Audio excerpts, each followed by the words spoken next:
अब सबसे पहले एंजाइम फंक्शन कैसे करेगा, इसके लिए सबसे पहले जो सबस्ट्रेट मॉलिक्यूल है, ये जो आपका सबस्ट्रेट मॉलिक्यूल है और ये जो एंजाइम मॉलिक्यूल है, तो ये एक दूसरे के नजदीक आएंगे। नजदीक आने के बाद फॉर्मेशन होगी ES कॉम्प्लेक्स की, ठीक है।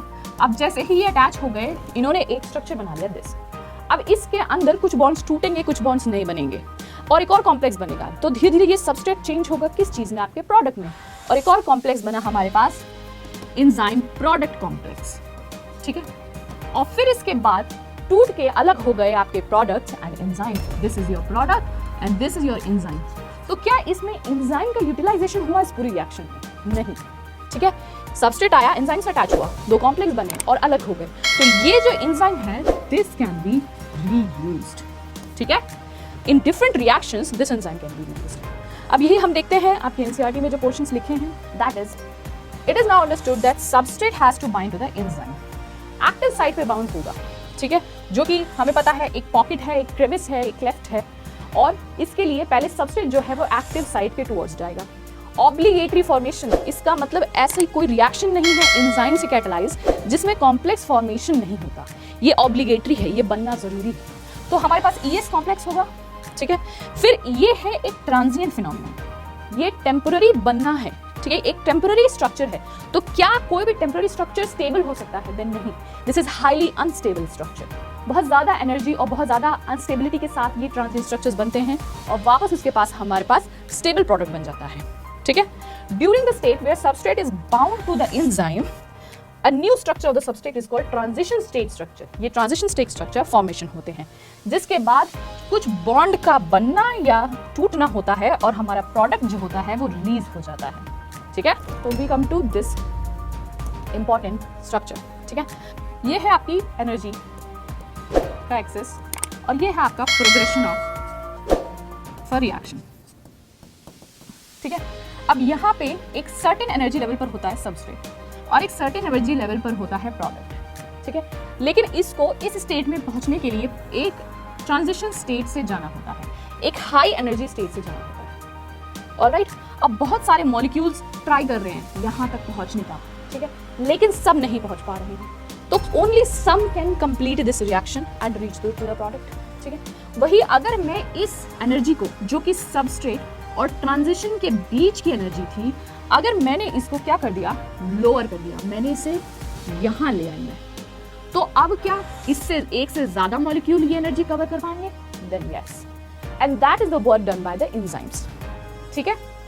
जैसा कि मैंने बताया था आपको कि इररिस्पेक्टिव सबस्ट्रेट प्रोडक्ट में फॉर्म करेगा, ठीक है। ये कैटालाइज हो सकता है बाय एन एंजाइम और विदाउट एन एंजाइम। तो विदाउट एन एंजाइम सबस्ट्रेट्स को यहाँ से बड़ी एनर्जी जो है एक्टिवेशन एनर्जी चाहिए थी यहाँ पहुंचने में, लेकिन जब एंजाइम आया तो उसने इतनी एनर्जी जो है उसको हटा के कम कर दिया। तो अब ज्यादा जो मॉलिक्यूल्स हैं they can move, alright, and that's why this is the work of the enzyme.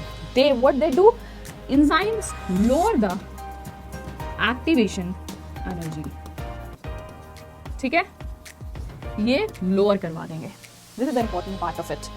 अब चलते हैं कि देखते हैं हम, let me teach you another point, कि टोटल एनर्जी या फिर हीट एक्सपेंस, ऑलराइट। अब सबस्ट्रेट से प्रोडक्ट फॉर्म करने के लिए, ठीक है, हमारे पास यहाँ पे एनर्जी का यूटिलाइजेशन या फिर एनर्जी रिलीज हो सकता है। अगर आप यहाँ देखेंगे तो ये जो सबस्ट्रेट है ये एक ज्यादा हाई लेवल पर है एनर्जी के एज कंपेयर टू प्रोडक्ट, ठीक है, क्योंकि इसका मतलब जब ये मूव करेगा तो ऐसे जाएगा। तो अगर हम इसको मेजर करेंगे तो सबस्ट्रेट इस एनर्जी पे था, प्रोडक्ट इस एनर्जी पे, तो इतनी एनर्जी का क्या हुआ, ये एनर्जी जब ये रिएक्शन होती है तो ये एक्सपेंड हो जाती है और दैट्स व्हाई इसका मतलब रिलीज हो जाती है। हम इसे बोलते हैं एक्सोथर्मिक रिएक्शन। वही अगर प्रोडक्ट जो है, अगर हम बोलते हैं प्रोडक्ट हमारा यहाँ पर है और आपका सबस्ट्रेट इस छोटे लेवल पर है, ठीक है, इतनी एनर्जी पर है, तो क्या होगा, आपका इस तरीके से ग्राफ बनेगा। अब एट दैट मोमेंट क्या हुआ कि प्रोडक्ट हाई एनर्जी पे है, प्रोडक्ट को इतना एनर्जी चाहिए, सबस्ट्रेट का सिर्फ इतना है, तो हमको इतनी एडिशनल एनर्जी लगानी पड़ती है to complete the reaction, and this kind of reaction is called endothermic reaction. तो इस जो एनसीईआरटी का डायग्राम है इसमें किस तरीके की रिएक्शन बनी हुई है, substrate is at upper level as compare to the product, so this type of reaction is exothermic reaction. Clear? अब हम चलते हैं नेक्स्ट और ये देखते हैं कि एनसीईआरटी में के लिए क्या लिखा गया है, the stability is something related to energy status of the molecule. अभी हमने पढ़ा जो स्टेबिलिटी, जो ट्रांजिशन स्ट्रक्चर्स थे वो अनस्टेबल थे और उनमें के अंदर ज्यादा एनर्जी थी, ठीक है। The y-axis represents the potential energy content. The x-axis represents the progression of the structure formation.